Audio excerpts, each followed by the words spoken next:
Newsflash, we're not all alike. Our guest today takes the model of saving face to help us become more culturally agile and be more effective leaders. Welcome to the Remarkable Leadership Podcast. Are you ready? Let's go.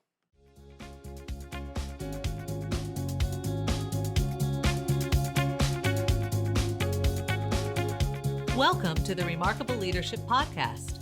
We are here each week to help you lead more confidently and make a bigger difference, both professionally and personally. This episode is sponsored by 13 Days to Remarkable Leadership, a free leadership video series based on Kevin's book, Remarkable Leadership. Sign up by going to remarkablepodcast.com/13 days. And now, here's your host, Kevin. Hey, everybody. Welcome to another episode of the Remarkable Leadership Podcast. Happy to have you back.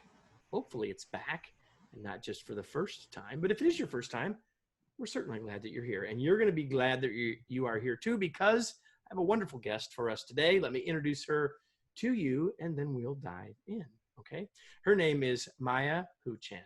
She is the founder and president of Global Leadership Associates and the author of the new book, Saving Face: How to Preserve Dignity and Build Trust. Maya is a globally recognized management consultant, executive coach, and speaker. She was the anchor for the China Broadcasting Corporation in Taiwan, a former CEO of a nonprofit in California, a columnist for Inc., and a co-author of Global Leadership: The Next Generation. She has trained and coached thousands of leaders from the Fortune 500 corporations to not-for-profits and in the public sector in North America, Asia, Europe, Australia, and Latin America. What happened to Africa? Anyway, Maya, thank you for being here. I'm glad you're here, and welcome. Thank you, Kevin. I'm so excited to be on your show. All right. So, interesting journey. I don't think I've ever had I've never had an anchor from China Broadcasting Corporation on before. So your journey is different than most probably of the folks who are listening. How did you end up doing what you're doing now and writing books and all that good stuff? Wow. So, this has been a long journey. I always wanted to be able to share my ideas. That's my passion, to help people and it sounds like a cliche, but I really love to make the world a better place. I like to have a positive impact.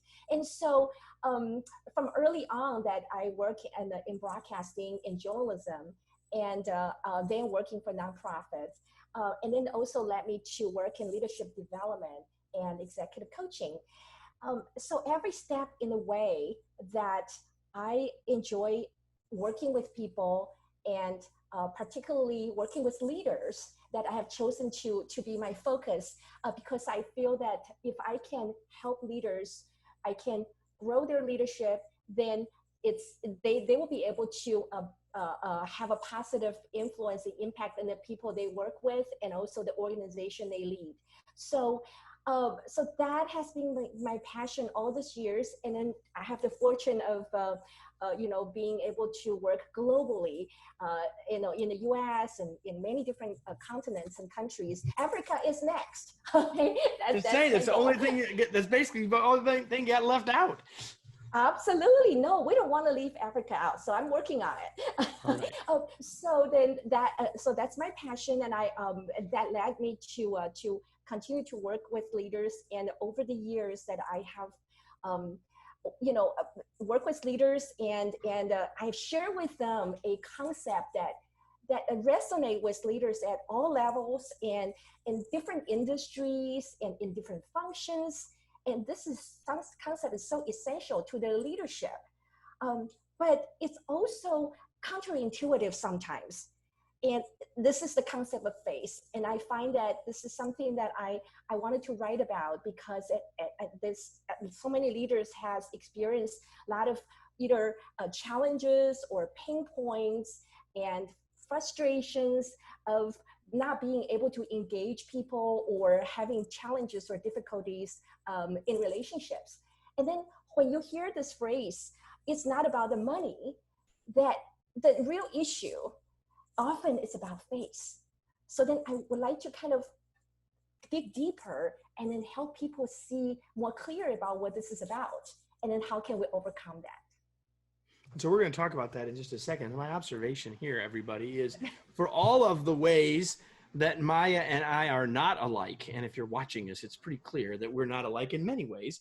On the other hand, we share a passion for trying to help leaders get better and make a world a better place by doing that. So I'm excited to have you here. And I know that having read most of the book before this conversation, that while you're speaking to leaders and that is your passion, the book's going to help any of us and in more of the parts of our lives than just as a leader. And so if you're watching or listening and you're an aspiring leader, this book's going to absolutely be as valuable to you as if you are already in a leadership position. So you mentioned it already, Maya, that the book is about this idea of face. In fact, the title is Saving Face. Say a little bit more. Maybe everyone isn't completely clear by what that means. So let's start with a really clear and simple definition of face, since it's the core idea of the book. Yes. So what is face? What do I mean by face, right? So face represents one's self-esteem, self-worth, your identity, reputation, pride, and dignity. So it's all of that. Okay. So this is how you feel about yourself and also how you project to the world. And there are three key concepts of face. Okay. And so the first one is honoring face. And number two is that it's losing face, and we want to avoid that. And the third concept is saving face. So let's go through each one of them. And yeah, we can definitely do that. So let's take a little bit of time on each of them. Then I've got 3 or 4 of the things I really want to ask you about. So when you talk about honoring face, you mean what? So what I mean by honoring face is that it's taking actions to show respect, admiration, and grant dignity to other people. Okay, so it's an intentional act, and so how do you honor face? There are many simple ways that you can do it. Okay, as simple as it's something like, well, I'm asking you for your opinion on something, and I give credit to people who actually contributed to the project, for example, and I express my appreciation for something that was done. And also, it can be I empathize. I take the time to put myself in your shoes, understand what you're going through, and acknowledge your ideas, your contribution, and or invite somebody that's shy or more quiet into a conversation and give their voice equal time and weight. Those are simple acts that leaders can do to honor someone by really telling them that I hear you, I see you, and I value you. So that's what I mean by honoring face. And I think anyone who's listening would say, yeah, I want a leader who does that, right? Like I want a spouse that does that. I want a parent that does that. So, we're talking about sort of core fundamental ideas, and what you've done here is give it to us in a framework that I think is very helpful to do that. So we've talked about how you can honor face with me. How do we make sure that we don't lose face? Yes, and there is a Chinese saying that I grew up with that. It's the direct translation is that spilled water is hard to regain. Okay, so just imagine that accidentally you knock over a glass of water and the water is spilled all over the floor. And you try to get the water back in the glass. How hard is that, right? You may be able to get pretty hard to do. And then even if you manage to get some water back in the glass, do you still want to drink it? Probably not, right? So now So the saying here is that spilled water is hard to regain. Really, it comes to kind of is the expression saying that if you have said or done something that caused someone to feel either ashamed or devalued, or cause fear or any kind of negative emotions that make the other person feel devalued or humiliated or unappreciated, that it is hard to fix it once it's done. And so it is important, particularly for leaders, to be aware of their own actions and their own behaviors. And then you wanted to avoid causing somebody to lose face. And so think before you act, think before you speak. And there are, in many ways that nobody's perfect. And so a lot of times we do unintentionally cause somebody to lose face, and we don't even know it. Okay, and so that's important. That, for example, if we give somebody feedback in public without thinking about, is this the right place? This is the right time to say that or do that, or you disagree or challenge somebody in a way that actually humiliate them or make them feel extremely uncomfortable, and or you fail to acknowledge somebody's contribution. Or it can be that you just tell an insensitive joke that make the other person feel excluded, or so it can be something very subtle. It can be something not so subtle, but then intentionally or unintentionally that we can cause somebody to lose face. And that's something that we need to be aware of as a leader. And it's like the spilled water, it's hard to regain. So it's better just to be careful not to cause that. Watch out not to knock over that glass of water. I think it's so important, and you said it 3 times, I think, is the idea is it may not be intentional. And, I think that, first of all, we've all messed this up. All of us, probably every day, right? And yet, oftentimes we do it unintentionally and unknowingly and don't even necessarily know we did it, especially in the world we're living in now where more people are working remotely. And so we may not even always know. So we've just got to be really, really careful and really aware, not only during our conversation, but also after, right? So, anything you want to say about that? Absolutely. I'm glad you brought it up, Kevin, about this new normal that we're living in, this new strange situation we're in, that many leaders that I work with, and then I think that as we hear about everybody's working from home, and then so that leaders have to be particularly aware of, now we can only communicate through technology.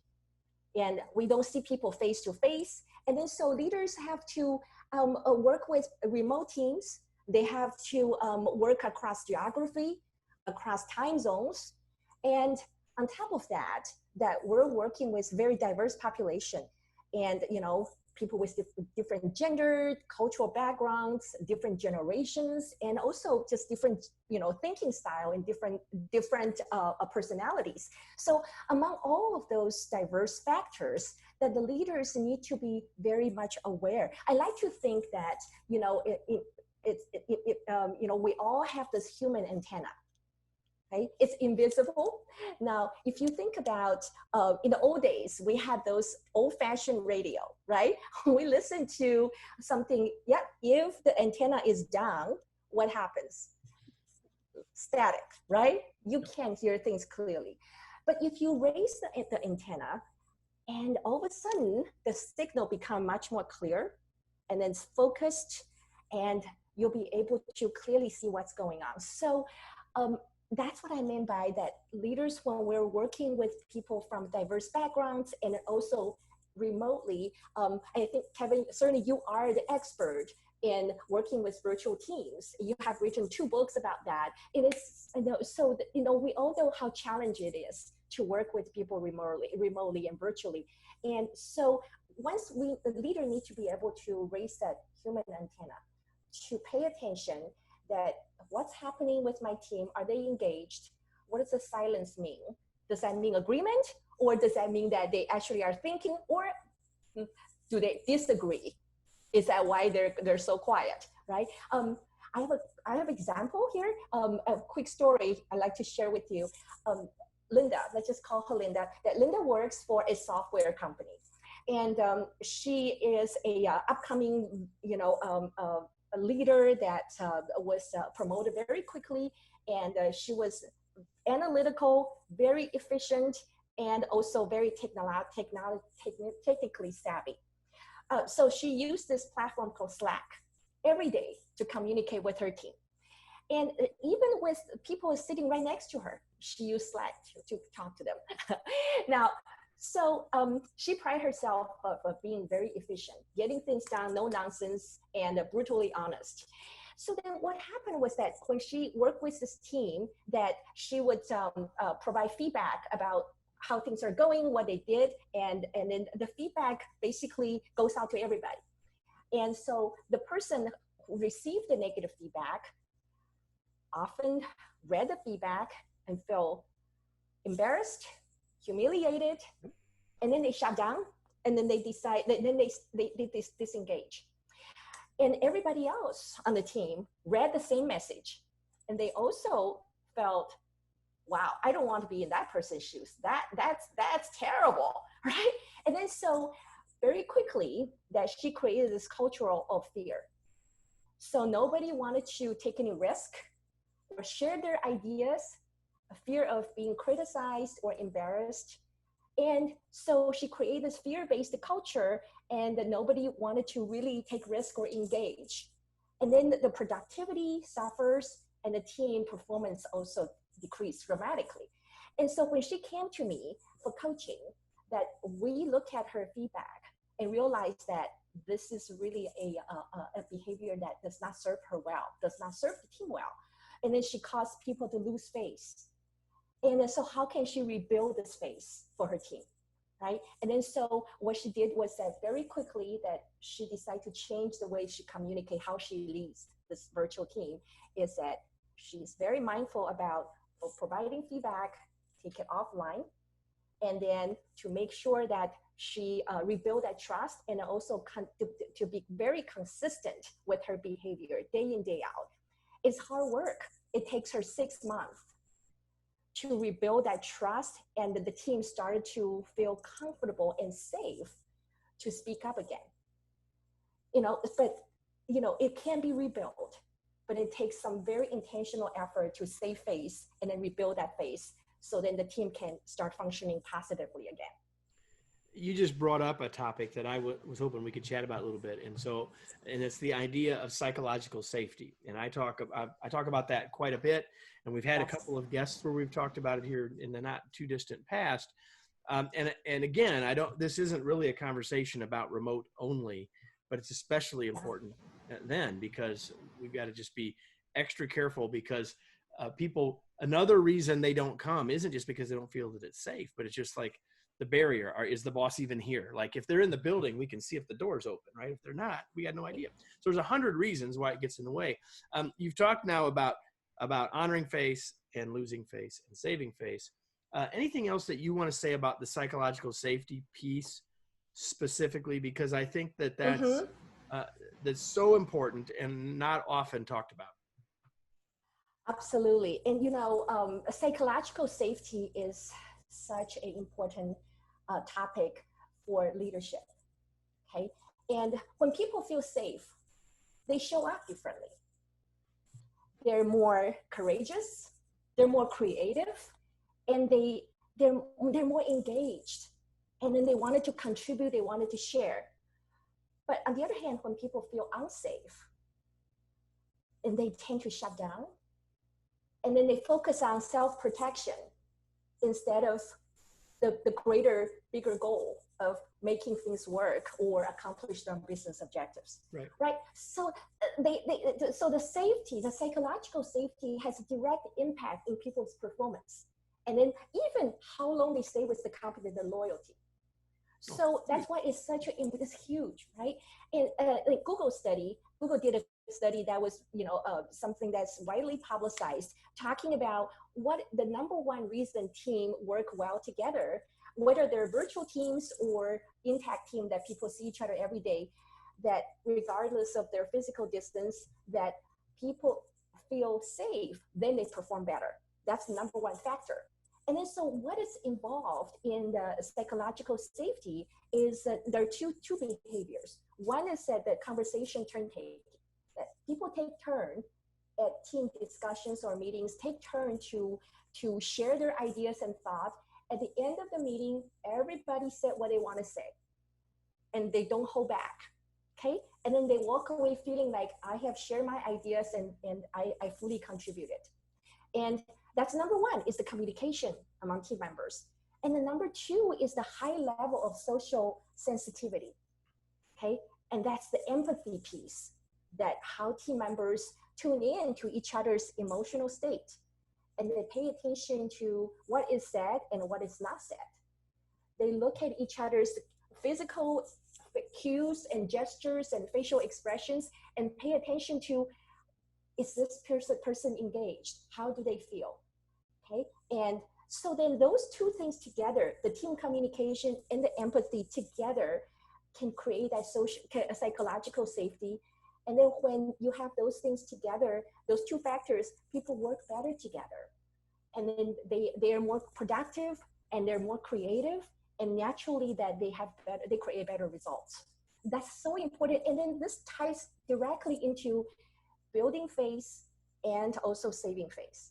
It's that empathy, that emotional sensitivity that into place, so people has a high level of emotional intelligence, and then they trust each other, and so they can do better work together.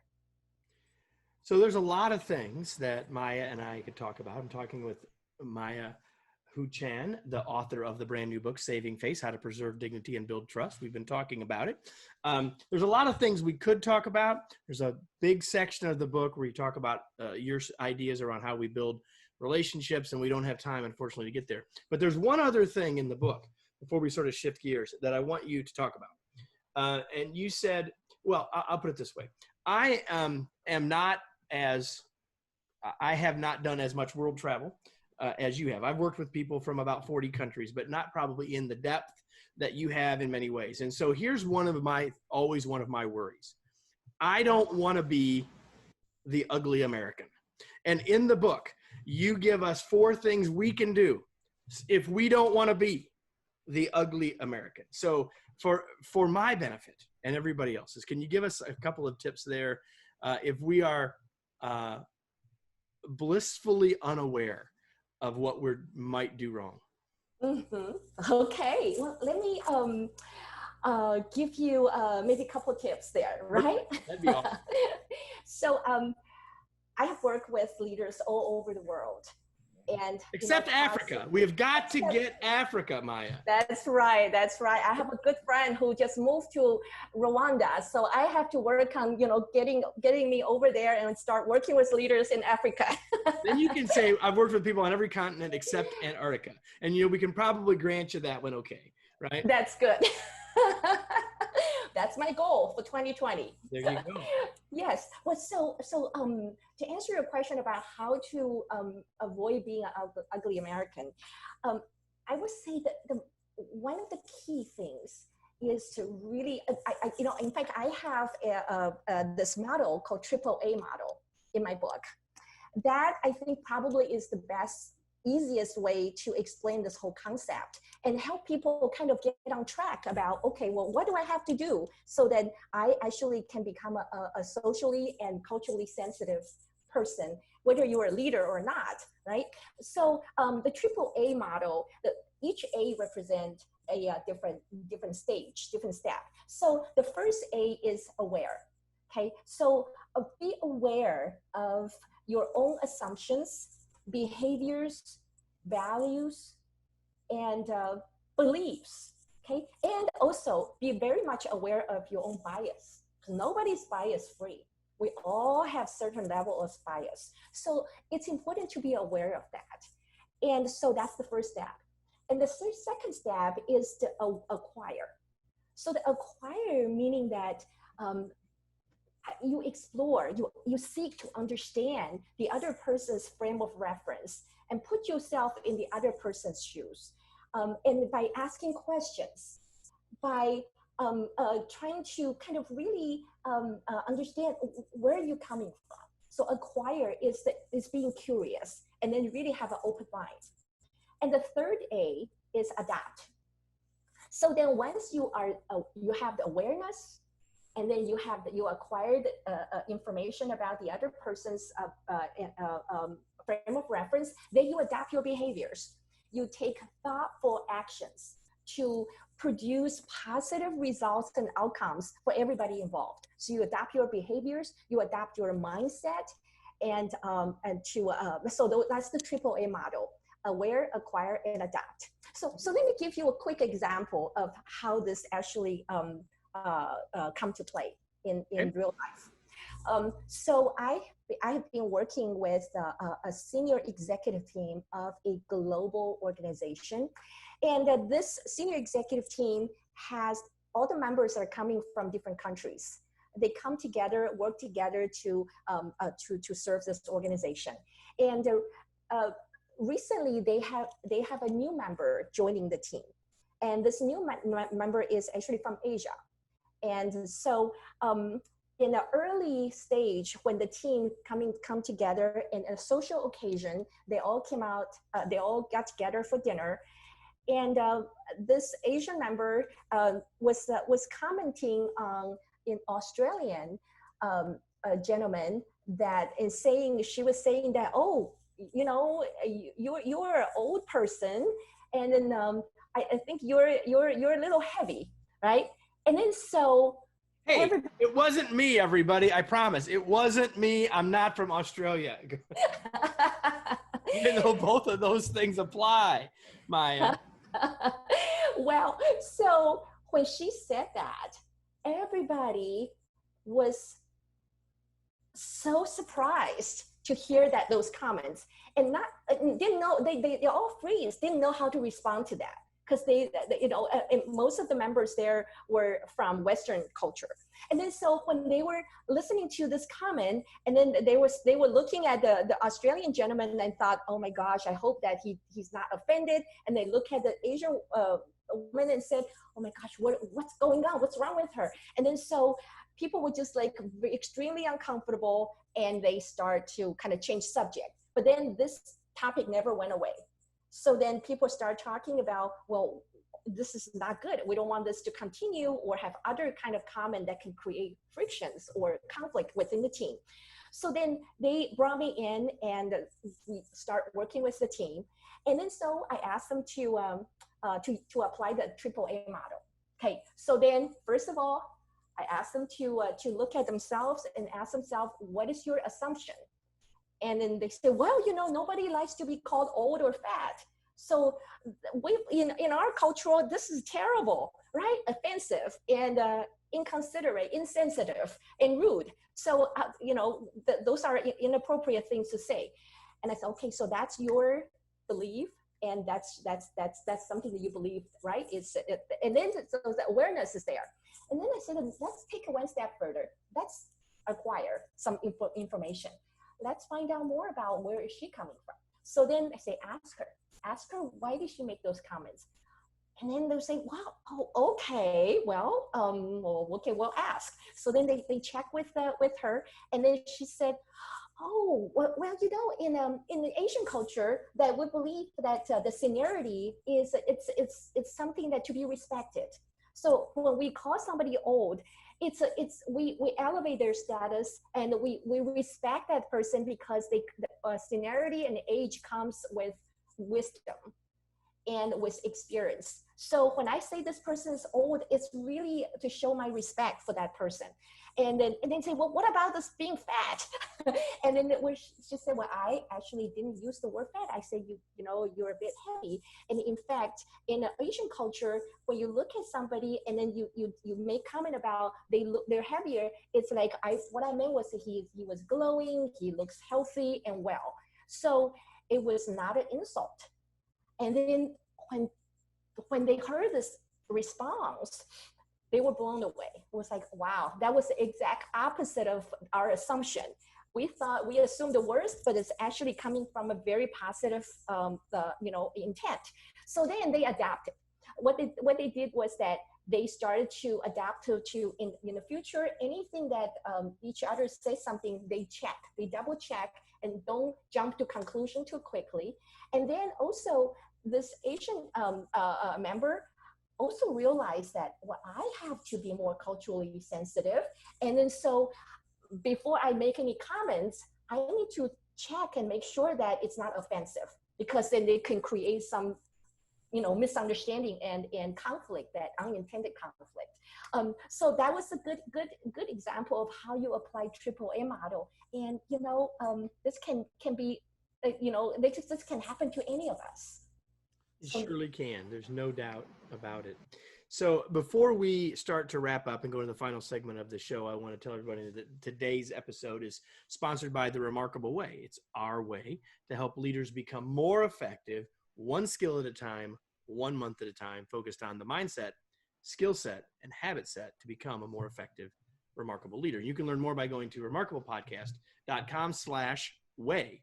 So I just have 3 more questions for you, Maya, and they're the easiest questions of all. Are you ready? First one, what do you do for fun?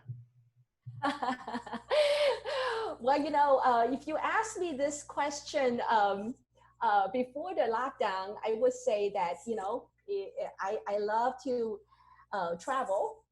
I love going out with friends, with my family, and I love trying different restaurants and wine tasting. Those are all fun things I enjoy doing. But I also really enjoy just being with my family, and nowadays, and now we have a puppy. So I love my puppy, and we spend a lot of time. She's a source of joy.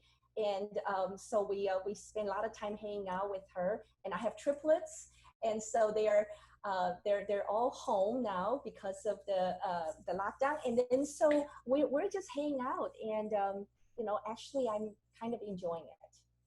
Awesome. So in all that time that you're home, I know because we talked about it before I hit the record button.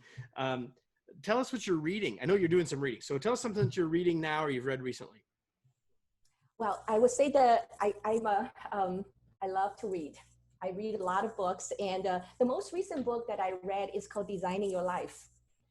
And this book was recommended to me by a colleague, and I really, really liked it. And the Designing Your Life is a book that talks about how you can look at your life purpose and then design your life and the way you want it to be. And this actually it's a very practical book that I have used it with some of my coaching clients as well. So Designing Your Life, I recommend it.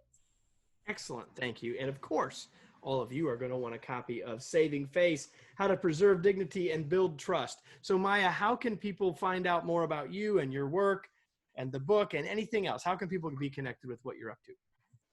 I think the easiest way to connect with me is to go to my website. My website is my name, www.mayahuchan.com. It's spelled MAYAHUCHAN.com. And I've been there, and there's lots of good stuff there. So you'll want to go and do exactly that. So before we go, everybody, I have a question for all of you. And the question is this: now what? What are you going to do with this? What ideas did you get from our conversation, from Maya's ideas about face? Might have been new to you, or at least the construct might have been new to you. And so what action are you going to take? What did you learn today that says maybe I'm not helping save face as well as I could. Maybe I'm not honoring face in the ways that I could. I want you to think about actions that you can take as a result of this, because it's only by taking action that real value will come from the investment that you made in having the chance to chat or listen into our chat. So Maya, thank you for being here. It was a pleasure to have you. Thank you, Kevin. It's my pleasure as well. Thank you so much. You're welcome. So everybody, before we go, if you want to join in our ongoing conversation, have the chance to get involved in some new stuff we're going to be doing with this podcast that I cannot tell you about at this moment. If you want to be the first to know those things, if you want to be able to give us feedback, the best place you can do that is either on our Facebook group or our LinkedIn group. and you can go to them this way: remarkablepodcast.com/Facebook or remarkablepodcast.com/LinkedIn. Take your pick. Same content and opportunities in both places. And wherever you're listening to or found this podcast, we'd love your feedback there. 5 stars would be great, but honesty is what we want the most, because we want to keep getting better for all of you. We'll be back next week. Hope you will be too, for another episode of the Remarkable Leadership Podcast.